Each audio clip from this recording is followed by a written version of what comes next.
Kembali lagi bersama kami di Jeng Finansial. Pada video kali ini kami akan membahas tentang sebenarnya gimana sih cara terbaik untuk membeli saham.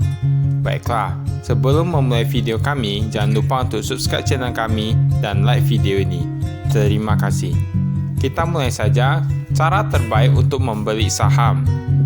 Bagaimana?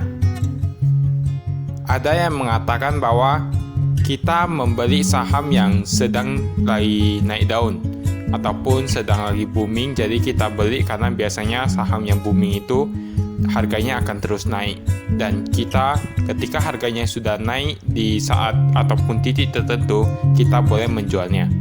Ada juga yang mengatakan kita membeli di bawah harga valuasinya ataupun value investing. Kita beli pas lagi murah, kita beli, kita simpan, mungkin bisa simpan 1 tahun, 2 tahun, ataupun terserah kapan kita mau menjualnya.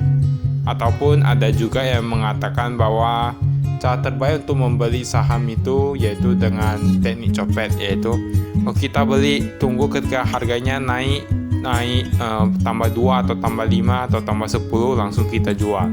Jadi kita seperti merealisasikan keuntungan dalam jangka pendek kalau seperti itu. Ya, sebenarnya kalau menurut kami cara yang paling tepat ataupun cara terbaik untuk membeli saham yaitu cara kedua tadi, yaitu membeli saham ketika harganya sudah murah. Namun sebenarnya dalam melakukan itu perlu banyak hal yang perlu kita lihat, seperti harganya ataupun waktunya, ataupun perusahaan itu apakah kita mengerti bisnisnya ataukah apakah kita menyukai perusahaan tersebut. Jadi semua itu harus kita lihat. Sebenarnya kami pernah melihat ataupun kami pernah membuat sebuah penelitian ataupun percobaan.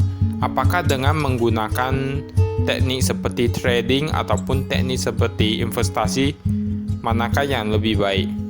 Sebenarnya kami lihat jika kami membeli ketika harga misalnya dalam poin tertentu, ketika harga berada pada titik 200 kami membelinya, lalu ketika harga naik menjadi 204 kami langsung menjualnya, tentunya kami mendapatkan keuntungan beberapa persen. Namun jika kami membeli ketika harga 204 misalnya, lalu kami menunggu harganya turun menjadi 190, besoknya menjadi 220, dan besoknya lagi kemungkinan menjadi 210. Jadi harga itu kan berfluktuatif. Kita menunggu ketika harganya itu sampai pada titik kita mendapatkan beberapa persen yang kita inginkan. Misalnya target kita itu 10%. Ketika naik sudah 10%, kita bisa langsung menjualnya. Lalu mengapa banyak sekali orang yang melakukan trading itu berpikir bahwa ketika harga itu sudah turun, mereka langsung menjualnya karena mereka tidak ingin mengambil resiko. Biasanya itu mereka membelinya pada saham ataupun perusahaan yang itu sedang naik daun. Jadi hati-hati kepada perusahaan yang sedang naik daun. Bisa saja banyak sekali orang yang menggunakan momen itu untuk menaikkan harga saham secara tidak wajar, dan ujung-ujungnya kita malah nyangkut pada saham itu. Jadi sebaiknya kita membeli saham pada kita lihat perusahaannya apakah bagus atau tidak, dan kita lihat laporan keuangannya, itu yang paling penting. Kemudian kita lihat manajemennya, dan yang terakhir itu tergantung pada Anda sendiri. Jika Anda melihat, wah perusahaan ini sepertinya cukup bagus, ataupun wah sepertinya saya menyukai perusahaan ini, ya Anda boleh membelinya. Jadi misalnya walaupun laporan keuangannya itu bagus, walaupun manajemennya itu bagus, ataupun walaupun harganya itu sangatlah murah, itu tidak berarti Anda harus membelinya jika Anda tidak menyukai perusahaan tersebut. Karena sebenarnya di saham ini kita lebih kepada berinvestasi pada perusahaannya, jangan melihat pada harga. Ketika Anda melihat pada harga tersebut, pada harga dari saham tersebut, Anda hanya akan merusak portofolio Anda. Percayalah, keuntungan yang Anda dapatkan akan lebih sedikit karena Anda terlalu terpaku pada harga. Dalam setiap jam, setiap detik Anda hanya memantau harga, bukan memantau dari bagaimana strategi perusahaan ataupun penjualannya ataupun keuntungannya dalam kuartal tertentu. Jadi kami sekali lagi mengingatkan bahwa ingatlah, jangan terlalu berpatokan pada harga. Kemudian Anda hanya perlu membeli perusahaan yang Anda sukai. Ketika Anda lihat laporan keuangannya bagus, Anda lihat harganya tidak terlalu mahal ataupun sudah pas dengan Anda lihat manajemennya bagus, dan Anda yang paling utama Anda menyukai produk ataupun perusahaannya, Anda boleh membelinya. Karena begini, jika Anda tidak menyukai perusahaan itu, mengapa Anda harus membelinya? Nanti kemungkinan besar misalnya ketika harganya jatuh dan atau harganya itu turun secara terus-menerus, Anda hanya akan semakin frustasi dan pusing dengan jumlah uang yang berada dalam portofolio Anda. Jadi kami sarankan belilah perusahaan yang Anda sukai. Itu tidak melihat apakah perusahaan itu direkomendasikan oleh orang banyak ataupun menurut pendapat orang lain perusahaan itu jelek ataupun bagaimana, karena bagi Anda, jika Anda percaya bahwa perusahaan itu bagus, Anda boleh membelinya. Karena begini, walaupun banyak sekali investor ataupun toko-toko terkenal di dunia sekalipun, itu tidak berarti mereka dapat melihat bahwa perusahaan itu adalah perusahaan yang bagus. Karena kita tidak akan pernah tahu. Ini seperti boleh dibilang lebih seperti keuntungan. Jadi semua orang itu memiliki hak untuk membeli setiap saham di seluruh dunia. Namun tidak berarti bahwa setiap orang dapat memilih dengan benar. Jadi walaupun semua orang berpikir bahwa perusahaan itu adalah perusahaan yang jelek, namun jika Anda melihat peluang di sana, itu Anda boleh membelinya. Karena tidak berarti bahwa pendapat yang lebih sedikit itu salah. Jadi boleh dibilang bahwa kebanyakan pendapat yang dimiliki oleh umum ataupun pendapat dari orang banyak itu tidak selalu benar, dan kemungkinan besarnya itu pun salah.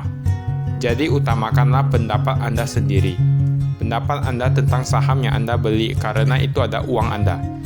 Nah, apakah Anda berpikir bahwa orang lain akan peduli dengan uang Anda? Kebanyakan orang lain akan peduli pada portofolio mereka sendiri. Mereka lebih peduli pada uang mereka sendiri. Jadi untuk apa Anda mendengarkan terlalu banyak saham yang direkomendasikan oleh orang lain? Percaya pada diri Anda sendiri. Misalnya, ketika Anda memberi saham itu harganya di 200 ataupun kita bilang 500, kemudian Anda menunggu setelah 1 minggu harga sahamnya menjadi 440. Karena itu ada perusahaan yang Anda sukai, tentunya Anda tidak akan menjualnya. Karena lagi pula kalau Anda jual itu tentunya akan rugi. Jadi Anda hold sampai 2 bulan. 2 bulan kemudian ternyata harganya melambung menjadi 450. Jika Anda ingin langsung merealisasikan keuntungan, Anda dapat menjualnya. Namun jika Anda percaya dan Anda masih menyukai perusahaan itu, Anda boleh tetap memegangnya. Ataupun misalnya memang tidak ada faktor luar yang kemungkinan dapat memengaruhi ekonomi dari negara itu ataupun ekonomi dari perusahaan itu, tentunya Anda boleh hold lebih lama ataupun menyimpannya lebih lama. Dan kemungkinan ketika Anda menyimpannya selama 8 bulan atau 1 tahun, mungkin harganya akan lebih tinggi lagi. Karena biasanya jika perusahaan itu mencetak keuntungan secara terus-menerus ataupun mereka memperluas pasar mereka dan mereka unggul dalam produknya, biasanya harga sahamnya itu akan naik. Jadi ingatlah sekali lagi untuk membeli saham yang Anda sukai dan jangan terlalu mendengarkan dari pihak luar. Dan kami tidak mengatakan bahwa trading itu tidak baik.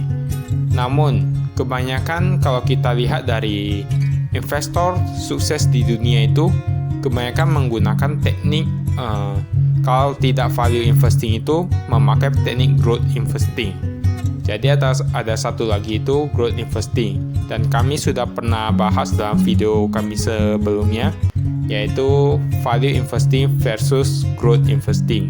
Value investing itu lebih kepada Warren Buffett, sedangkan growth investing itu lebih kepada Cathie Wood.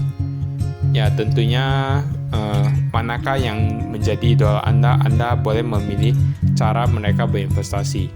Dan ini secara ringkas saja, kalau growth investing itu lebih kepada membeli perusahaan yang memiliki prospek pertumbuhan yang yang besar, ataupun perusahaan itu kemungkinan akan bertumbuh dalam jangka waktu yang pendek. Artinya dia terus bertumbuh.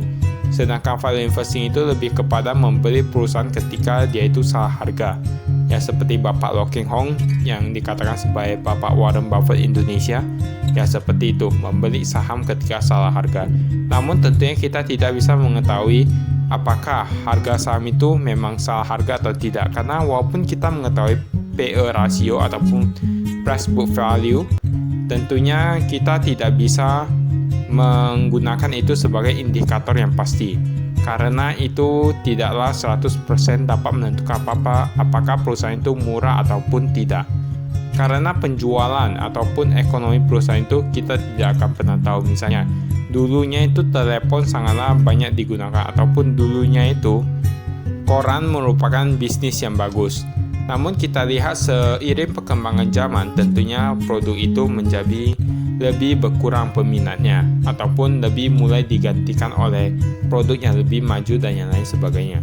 Jadi kita tidak bisa mengatakan bahwa sebenarnya mana perusahaan yang murah ataupun mahal, karena semuanya itu dapat berubah. Jadi kami lebih menyarankan kepada melihat laporan keuangannya apakah bagus atau tidak. Memang P ratio ataupun price book value itu bisa dijadikan indikator, namun usahakan untuk jangan terlalu dijadikan acuan dalam membeli sebuah saham, karena belilah saham yang Anda sukai dan Anda yakin bahwa itu adalah perusahaan yang hebat. Dan ikutilah cara berinvestasi yang baik. Cara berinvestasi yang baik itu sebenarnya yaitu tidak membuat kerugian. Kalau bagi kami, jangan pernah sekalipun Anda membuat kerugian dalam portofolio Anda, ataupun menjual saham di bawah dari harga yang Anda beli. Kecuali misalnya ada faktor-faktor tertentu yang mungkin akan mengakibatkan perusahaan itu masih menurun, seperti korupsi dan yang lain sebagainya.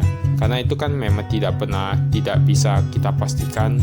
Karena begini, ada satu hal lagi yang ingin kami tekankan, yaitu walaupun Anda menjual perusahaan itu dengan harga yang boleh dikatakan Anda mengalami kerugian, itu belum dapat memastikan bahwa modal yang Anda dapatkan itu dapat dimanfaatkan untuk mendapatkan keuntungan yang lebih besar lagi. Kemungkinan Anda akan mengalami kerugian lagi. Jadi ada kemungkinan. Namun jika Anda tidak menjualnya, maka Anda hanya memiliki satu kemungkinan, yaitu Anda tidak akan merugi. Jika Anda memang benar-benar memahami perusahaan tersebut, Anda tidak akan merugi. Lalu ketika harganya sudah naik, Anda dapat menjualnya.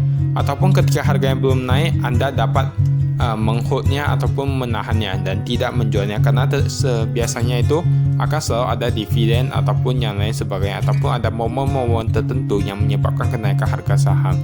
Jadi usahakan jangan membuat kerugian. Itu ada investasi yang baik bagi kami. Baiklah, itu saja dari kami. Sekian dan terima kasih. Salam investasi.